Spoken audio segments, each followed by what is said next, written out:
Alright everyone, we start off today talking about Johnfetterman. He has checked himself into Walter Reed for therapy for his severe depression. Apparently has suffered for years with depression anyway.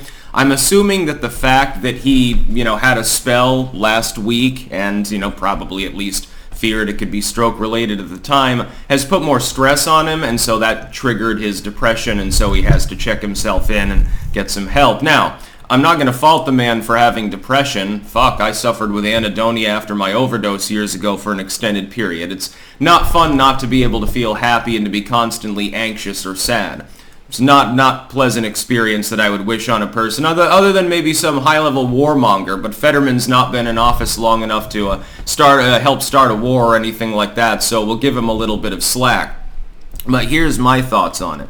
First, you've got ass-covering propaganda. Link in the description, archived, of course. Oh boy, is that a real winner.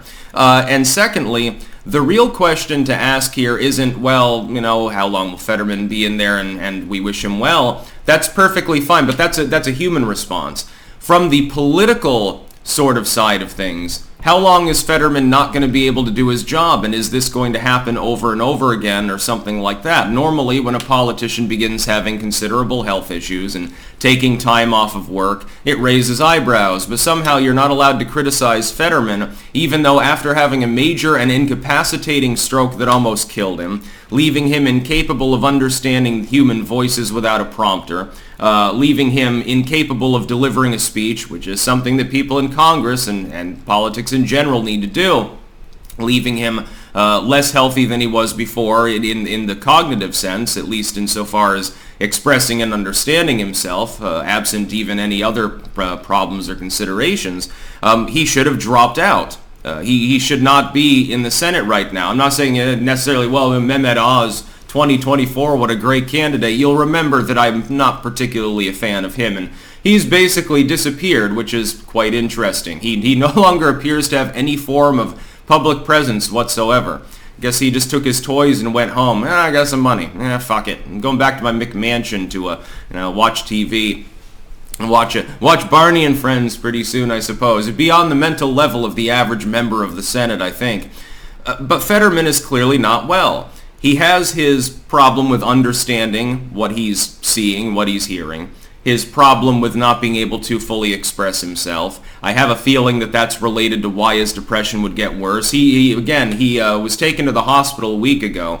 It wasn't stroke related. It might be dehydration. Maybe he took one too many of his warfarin pills or something. That's actually a very real possibility. But then he got worried about, is my health decline? Am I going to have another stroke? And of course, he's already been through that experience, and so naturally that would cause him to be triggered depression-wise. Probably have a great deal of anxiety. I don't have a problem with the fact that he would go to a treatment facility. That's perfectly fine.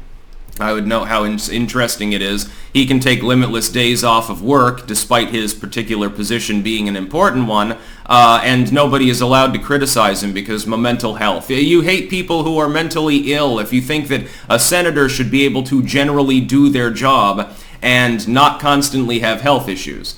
Well, if Fetterman had an R after his name, people would be calling for his resignation. I don't think that you'd be seeing the mental health advocacy types praising him quite so much.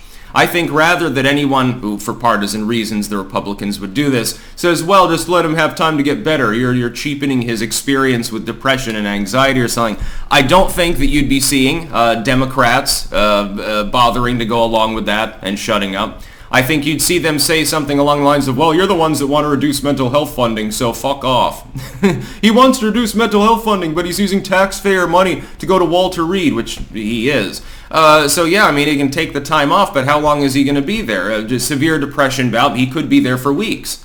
Could be there for a month. It's sort of like when Buttigieg arrives on the set, and the first thing that he does as transport secretary, which really is meaningful in the current conversation about train derailments and airline schedules, JFK Airport Terminal the other day, by the way, going down and outraging people yet again, and all of these other things.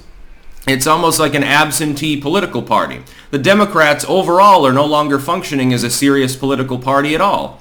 Not that some of the Republicans aren't following suit with that. Just to be clear, Mitch McConnell can throw in with them at any given time. Just put the D after your name, Mitch. You're not fooling anyone at this point. Nobody really believes that you have any particular conservative views. You're basically like the NRA FUD. You believe in trickle-down. Give the government more power and money, and somehow this will impact people's lives in a positive way like it never has before in human history. Fetterman should resign. This is not for partisan reasons. Of course, a replacement being found would be a Democrat. It would not be Mehmet Oz or something like that. He needs to fucking take it easy. Well, what he should do is go and rest. And by the way, the people around him, I have a sneaking goddamn suspicion, could be his wife, are cajoling him into continuing to be Senator Fetterman. Because they want a coattail ride, they want power. When his wife is definitely a stand in front of her man sort of person. That is my read of the situation. I'd be hesitant to believe that she's the only one that's, effectively forcing him to be in this position. He's like, well, I was this fairly strong, reasonably politically adept man. I got this trophy wife here, but now I've had a stroke. Oh shit, but if I just suddenly drop the Senate bid and retire quietly to go and play cards or something, I will lose my trophy wife because she ain't exactly in it for my looks. So that appears to be the dynamic here. Fetterman does, to be honest, look sad an awful lot. Like, he looks like a troubled dude. Like, when he's walking around, it's like his thoughts are all on how miserable his existence is or something like that. He should resign. You'll probably lose. Your trophy wife will be dicking the pool boy, but, otherwise the stress may kill you. You've had a major stroke. I would certainly recommend. It's not like Biden with his physical the other day. Well, he remains robust and vibrant and very much with it. He's exceptionally smart, and he likes to smack himself on the chest and call himself fit as a fiddle. He does this 3 or 4 times every time I give him his fucking annual physical exam. I don't think that there's a physician in the land who, with a straight face, without violating the Hippocratic Oath, could tell Fetterman to his face, hey, you're a perfectly healthy dude. Yeah, go and have a high-stress job for the next 5 years, and don't worry about it. You'll be perfectly fine. He's having medical issues post-stroke. They're not stroke-related, but they're offshoots of that. He's not getting the support that he needs. I'm sure, probably, the people around him that want a coattail ride encouraged him not to go to Walter Reed. Oh, honey, just take the afternoon quietly and sip another gin and tonic or something, they probably told him. Bunch of fucking vultures. I kind of feel sorry for the fucker.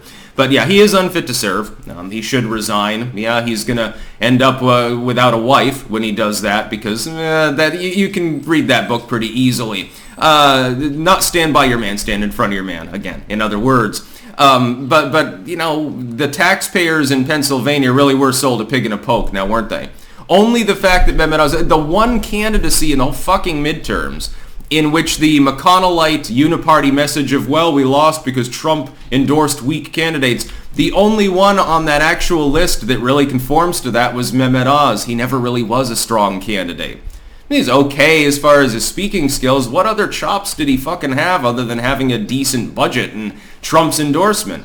Hell, without that, he would have come in 10 points behind the dude who now currently is in the goddamn treatment facility at Walter Reed post-stroke because he's depressed as fuck. Because every time he has a cough or something, he thinks that it's stroke-related. The people around him, again, not giving him the support that he needs. Just all sorts of fucking fucked up. That's about all. Peace out.